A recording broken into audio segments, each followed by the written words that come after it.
and welcome to another In Conversation with. I'm in conversation today with Karl Sanders of the incredible tech death pioneers Nile, who have a brand new album, The Underworld Awaits Us All, due out on the 23rd of August via Napalm Records. Hello, Karl, and thanks for being here with us today. Thank you so much for having us. Well, I've just submitted my review of your spectacular new album. And I can honestly say it's not just a great album to my ears, it's a classic Nile album. It feels like a classic. How do you feel about this latest collection of songs? Well, these are the songs we wrote, so I'm pretty happy to hear them. Yeah. Yeah. Was it quite an involved process getting this album together? Yeah, for sure. A lot of obstacles. Had some member replacements, chewed up a lot of time, a lot of touring commitments. So, yeah. Yeah. But we did it. We finished it. It's ready for people to hear. I'm sure, yeah, it's time Well, to hear it.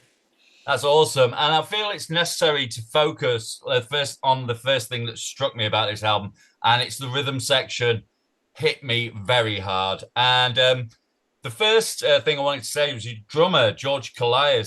His playing on this album was rather topical in my head, as the first word that sprung into my mind was Olympian, because it's absolutely astonishing. He must need to train like an athlete to do this record. What was that process like? How did he get match fit? Well, he has his studio in his own house, so he plays every day. So he's, always in the zone. So that makes things a little more manageable because it is like an athlete training, but he stays in that zone. So it's easier to be album ready if you're already album ready. Yeah, I see. He works like a maniac. He drums all the time. So Yeah, there you go. it's absolutely mind-boggling. I listen to a lot of death metal, and I thought I'd heard the lot, but this one's like pushing to the outer limits of what I've heard. Like, in terms of technicality, dexterity, time changes, like just everything's there, man. And the other person I wanted to shout out while we're on the rhythm section is your bass player, Dan Vadim Von, who needs to be discussed because as I'm listening to it, it becomes very apparent. He's not just like holding down the groove. He's not just on the root notes. He is playing everything the guitar's playing as well, like as well as holding down the groove. It's so technical. I think it's a real challenge for bass players in this kind of music to know which parts that they've got to play with the guitar and which parts that they need to do a unique sort of part that ties together the rhythm section and the guitar part. So yeah, he's not playing AC/DC bass. No, hell no. No, he's really got a whole workout. Yeah. Again, another workout. And then we get on to the three-pronged guitar attack. Three guitars. Yourself, Ryan Kingsland, and Zach Jesser.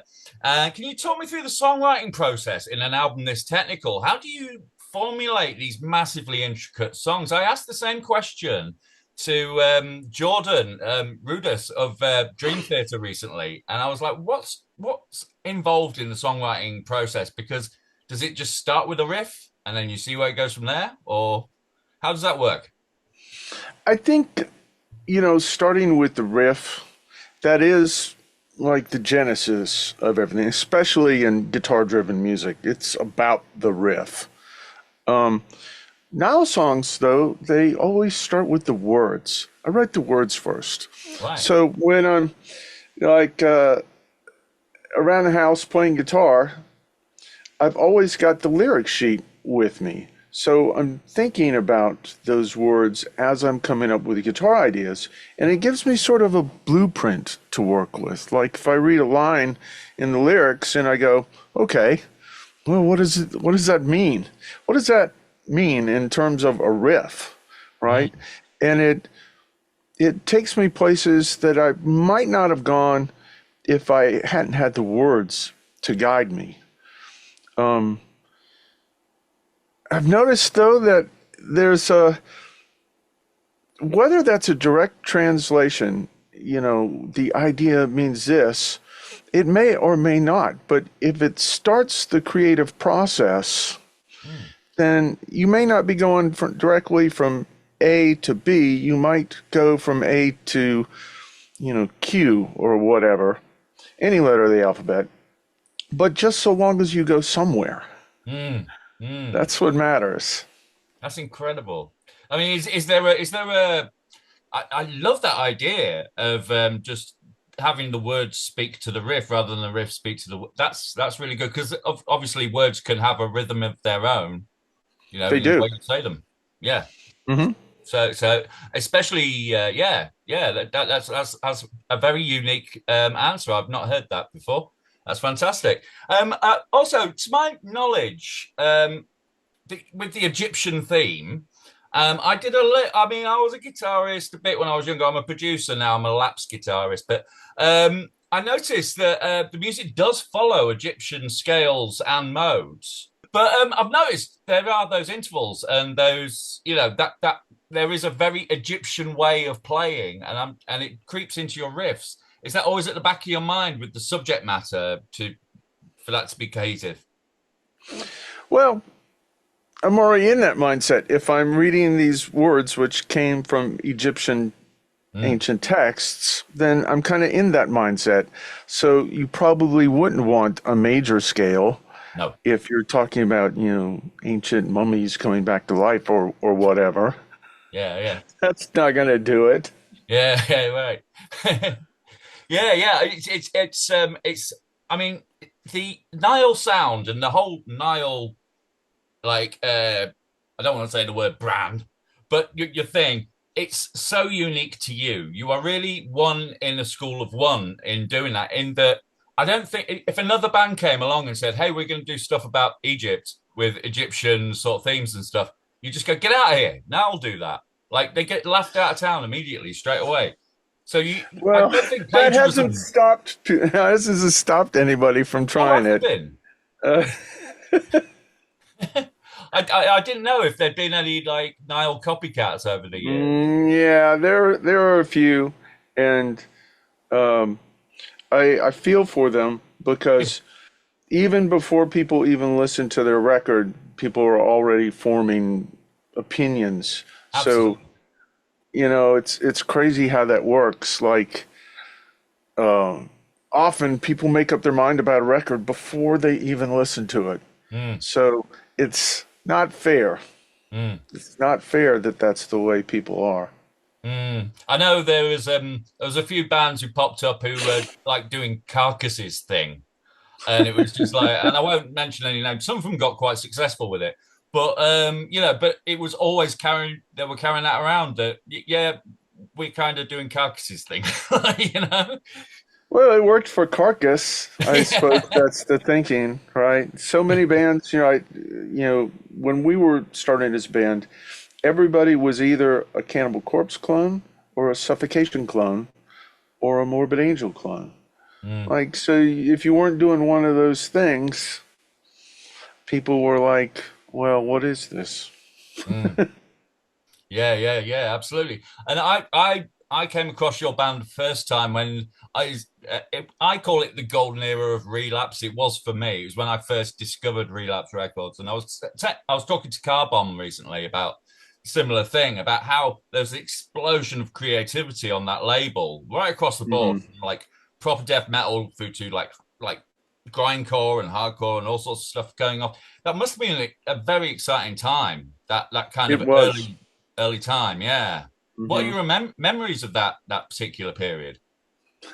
If you have any. Uh, yeah, one of the fun things about the early years of Relapse is on the back of nearly every metal zine of that era, Relapse would buy the back cover Yep. and advertise all their bands. So whatever was the important release got the top of the page, right? And then underneath it were all the other records that they also wanted to sell. And you could kind of tell where you were in the grand scheme of things by where you were on that page, Yeah. right? So when we started, we were on the very bottom row in a little tiny font. Well, the other bands had, the larger sizes, much like a tour poster, Yeah. right? You see Metallica's name huge on the top, and then everybody else gets smaller down the list. So when we started with Relapse, we were one of those little fine prints on the bottom row. But over time, we worked our way up. So you could track the progress of the band by where we were on the Relapse ad. See, you didn't need to ask any questions. It was all there. But yeah, like Yep. you say, it's like a festival bill as you work your way Hmm. up. Yeah, yeah. That's incredible. Yeah, it was. I just seemed to. There wasn't a label that had changed the face of things quite like Relapse until like previous to that. You had Earache, who Hmm. obviously changed massively everything. Right. And so I got massive. Like I'd gone away from the metal scene a little while. And then I came back Hmm. and Relapse was all kicking off, and I was like, oh, everything just got exciting again. Like there were so many bands to pick from, so much explosion of I don't know if it was a turn of the Yeah. millennium thing or something. But Yeah, yeah. that early Relapse crew, there was a bunch of guys who were really on point, great to work with. Um, those were the good old days. Yeah. Yeah, as I understand it. Yeah. So you've been active for 30 years now as a band and highly influential and pioneering. And um who and what would you say keeps you inspired after all this time, keeps you on your toes? Mm. We just like to play. Yeah. We're guys who love metal and we like to play. So that's what we're doing. Mm, And we keep it that simple. Otherwise, you could lose your mind.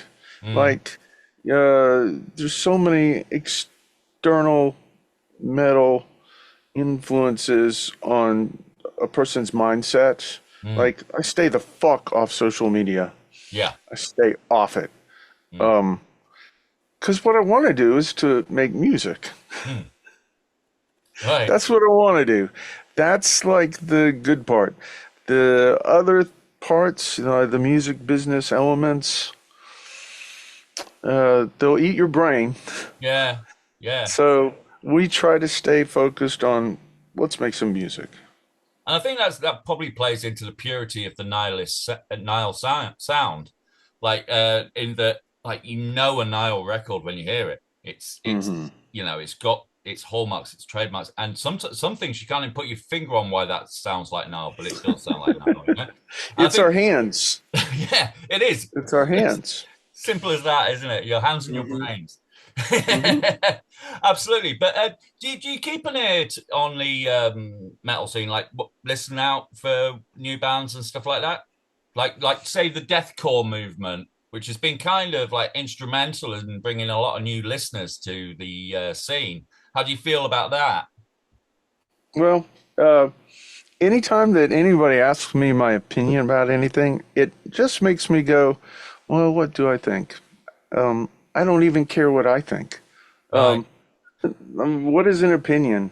Uh, I try not to have any because it's pointless, Mm. right? Anytime that you have an opinion, you instantly become some asshole with an opinion.